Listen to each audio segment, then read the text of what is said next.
तो यहाँ पर मैं एक ट्रेड लिया था, ठीक है।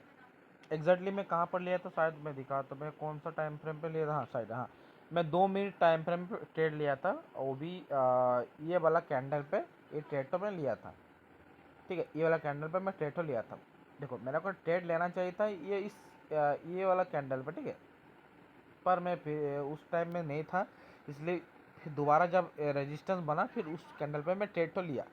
अब सबसे बड़ा बात यहाँ पर सेलिंग क्यों किया, ठीक है। जब मैं सेलिंग ही क्यों किया, मैं बाइंग तो हमको करना चाहिए था।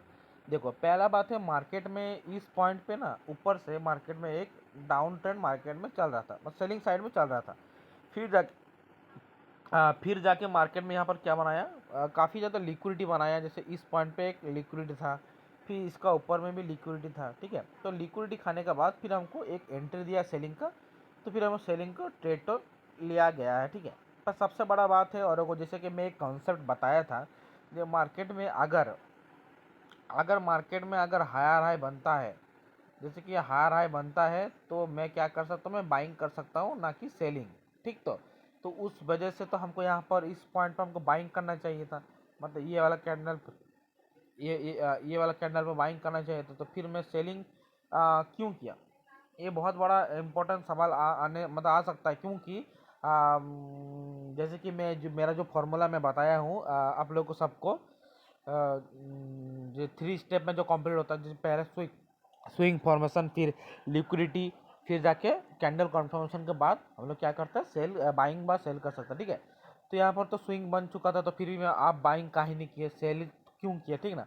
तो यहाँ पर एक बड़ा इंपॉर्टेंट बात है, इस स्विंग बनने का टाइम देखो, जैसे कि मेरा एक रूल है, हमारा सॉरी एक नियम है, जो रिट्रेसमेंट होता है, जैसे ये बाइंग स्विंग हुआ, ये जो रिट्रेसमेंट यहाँ से जो सेलिंग स्विंग जो रिट्रेसमेंट लिया ना, ये हमेशा 2-3 कैंडल में लेगा, तभी इसको कंसीडर किया जा सकता है, ठीक है। अदरवाइज इसको कंसीडर नहीं किया जा सकता, नहीं किया जा सकता है, ओके।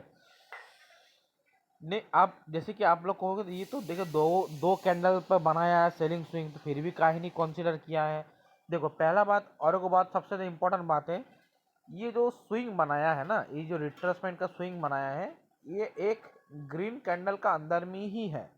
मतलब कभी भी कोई एक कैंडल का अंदर में अगर स्विंग में रिट्रेसमेंट होता है, तो उसको एक ही स्विंग ही काउंटिंग कहा जाता है, ठीक है। मतलब उसको एक ही स्विंग कहा जाता है, मतलब उसको दो स्विंग नहीं कहा जाएगा, एक ही सिंगल स्विंग कहा जाएगा। सिंगल स्विंग मतलब यहाँ से बॉटम से यहाँ तक इसको एक स्विंग कहा जाएगा। अब ये वाला स्विंग को देखो, ध्यान से देखो, इसका एक red candle, 2 red candle, 3 red candle बनाया, और प्रीवियस जो ग्रीन कैंडल इसको ब्रेक कर दिया था, यानी कि यहाँ पर देखो एक ग्रीन कैंडल का अंदर में ही स्विंग बनाया था, इसलिए ये वाला हायर हाई को नहीं कंसिडर किया, ये टोटल एक स्विंग काउंटिंग किया गया है।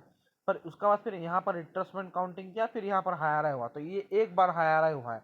अब मेरा जो फॉर्मूला में बताया गया है, हमको 2 बार हायर हाई चाहिए, तो 2 बार हायर हाई से पहले ही मार्केट में क्या किया, एक सेलिंग का एंट्री दे दिया था, तो इसी बेस पे इस सेलिंग का ट्रेड लिया गया था, ठीक है। मेरा दोस्त इस पॉइंट पे बाइंग किया था ये कैंडल पे, पर वो एग्जिट कर दिया था थोड़ा देर बाद, ठीक, उसको समझ में आ गया बाइंग नहीं नहीं चलेगा, ठीक है। जो भी है, तो यहाँ पर मैं सेल इसलिए किया, मैं ये वीडियो इसलिए मैं बनाया हूँ क्योंकि मुझे समझ में आया बाद में इसका रीज़न क्या था सेलिंग का, ठीक है। और बस वही बात है, ठीक है, सीधा सीधा बात।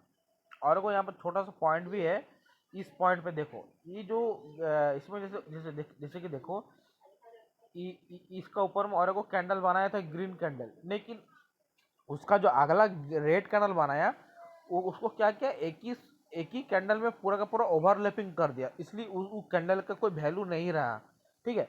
इसलिए मैं इसको स्विंग काउंटिंग नहीं कर रहा हूँ। देखो स्विंग बनाना भी बहुत एक हार्ड होता है, मैं धीरे धीरे आप लोग को मैं बताते रहूँगा, क्योंकि देखो आप लोग को लगता है ये 3 स्विंग जो सेटअप में बना, मैं आप लोग को मतलब बताया हूँ बहुत आसान है, लेकिन उतना आसान नहीं है, ये थोड़ा सा हार्ड ही है ढूंढने में, ठीक है। नहीं तो ट्रेड तो आसान था, ठीक है, ओके। अब जैसे कि मेरा ग्रुप है, वो ग्रुप में मैं ये ट्रेड को पोस्ट किया था, ठीक है। मैं जैसे कि दिखा देता हूँ, नहीं तो आप लोग सोचोगे मैं हर एक झूठ मूठ को बोल रहा था। जैसे कि देखो, ये मेरा दोस्त पोस्ट बाइंग किया था, ठीक है। ये वाला देखो, मैं ठीक 6:48 पर टाइम देखो, 6:48, और अभी जैसे कि टाइम देखो 8:21 हो रहा है, तो इस पॉइंट पे मैं पोस्ट किया था जब लाइव मार्केट चल रहा था, इसी पॉइंट पे मैं सेलिंग तो किया था, ठीक है। ये आप लोग को दिखाने के लिए, जब मैं उस पॉइंट पे मैं सेल सही पॉइंट पे मैं किया कि नहीं किया ना, मैं होने का बाद में सिर्फ दिखा दिया कि देखो हो गया है, यहाँ टारगेट ये गया है, वहाँ गया है, लेकिन नहीं, मैं लाइव मार्केट में ये पोस्ट किया था जैसे कि आप लोग को भरोसा हो जो ना, मैं जो ट्रेड ले रहा हूँ उस वो मुझे पता है, इसलिए वो कॉन्फिडेंस पे मैं सेल तो कर रहा हूँ।